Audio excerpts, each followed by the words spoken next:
Hello, welcome to episode 2 of the self-build series. This episode is going to go over what tools you're likely to need doing a campervan conversion. So I would imagine if you're looking to undertake a project like this, you've probably used a couple tools in the past, maybe a hammer, drill, or at least you know how they work. One thing to consider with a project like this, you're going to use a variety of tools, and that does come with a cost. So if you have any friends, family, anyone that you can look to borrow things from, I would highly recommend doing that. So the way the video is going to work is I'm going to try to split the tools into a few sections. So power tools, hand tools, what are absolute must-haves that you're going to definitely use on a project, what tools will be useful to have, maybe some luxury items that you don't necessarily need but they can improve the actual quality of your work, but they do come obviously with a high price tag. I'll link in the description a blog that I done sort of a few months ago, which does go into a lot more detail about specific tools and various products that you can get, different brands and things like that. And I'll link to any products that are worth buying, maybe good deals that you might be able to find on Amazon. So first power tool that's an absolute must-have is a cordless drill. You have two types of drill, an impact driver and a combi drill. An impact driver is used for fixing fastenings and screws, and the combi drill is used for drilling holes, so both are going to be needed. When you get your drills, you'll also need a variety of different drill bits to go alongside this. You might need different wood bits or metal bits for when you're drilling holes into those materials, and obviously different sizes depending on the needs, as well as different drill bits for the various types of screw heads that you're going to encounter. In terms of usage, you're going to use these every day most likely on the build, whether it's unscrewing and unfastening like the bulkhead or building cabinetry. It will vary, but they are going to be very important, so I wouldn't cheap out on these. It's worthwhile to get a sort of mixed drill bit set. You can buy these usually for sort of 20-30 pounds, and it will cover most things that you're going to need. The next power tool that's an absolute must-have is a jigsaw. So the jigsaw is used for detailed cuts. Working in a camper van, there's a few areas where you've got a lot of curves or angles that you'll be having to work towards. So having something like this makes it much easier. Cutting around the wheel arch, your flooring is going to be at an angle, and saws won't be able to do that.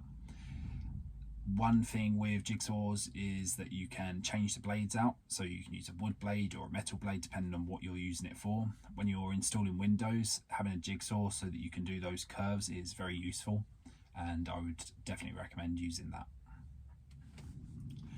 You're likely to be able to get by using just the drill and the jigsaw, but I would recommend getting a couple others that are very useful. The first I would put on the list would be having a miter saw. So the miter saw is used for long straight cuts. If you're using a lot of sort of lengths of timber, it will give you a really nice 90-degree angle cut, and miter saws you can then change the angle on those depending on what you're cutting it for. It speeds things up quite a lot.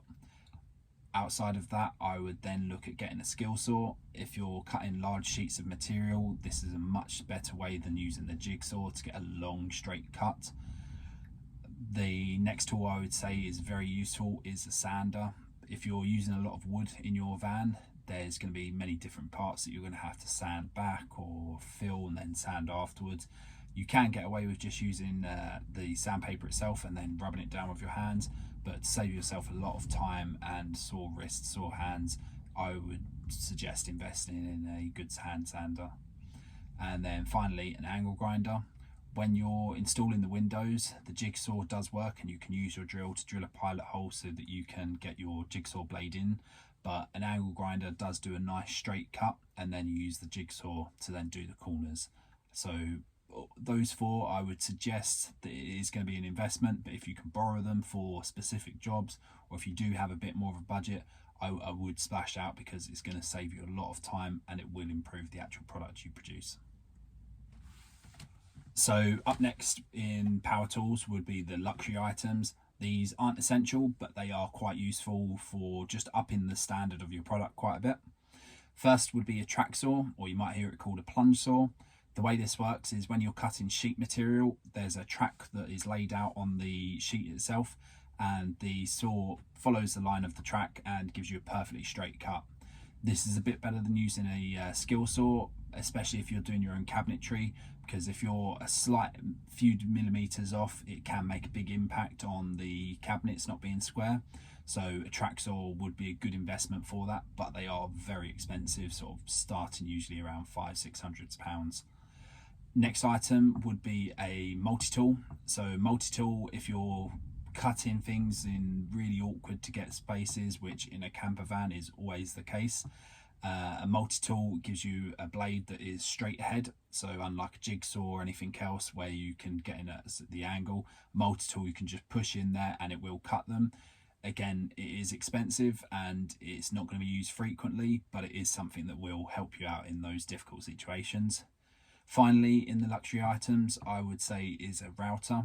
So if you're going to be putting any curved soft edges onto countertops or your cabinets, you can use a router for this, or when you're putting your hinges, you can use the plunge setting on routers to then make those cuts, which are very difficult to do unless you're using that type of tool.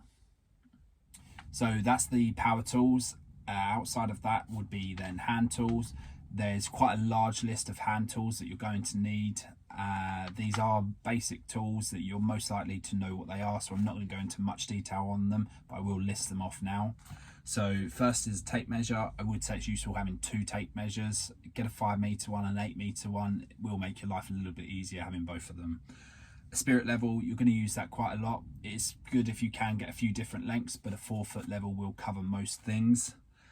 A set square, if you're doing any cabinetry, you want to make sure it's at a 90-degree angle. A utility knife or Stanley blade, make sure you've got a lot of extra blades as well. A screwdriver set is very useful to have. An extension cable. Make sure you've got a workbench. If you can get a vise on there as well, that's really useful, but you're going to need somewhere that you can put your sheet material down, cut from, even if it's something that folds away or is a bit of a makeshift one, putting trestles and then the material on top of there, that'll work, but make sure you've got somewhere that you can work on. A hammer, that's going to be used not too frequently, but it will be needed. Mold grips or pliers, it's often a case that you end up with things that are stuck and you need something that you can get a bit of a handle onto. Sandpaper, and get a few different grits, so get some rough stuff and then all the way up to maybe 300 grits, you've got something finer for your sort of finishing surfaces.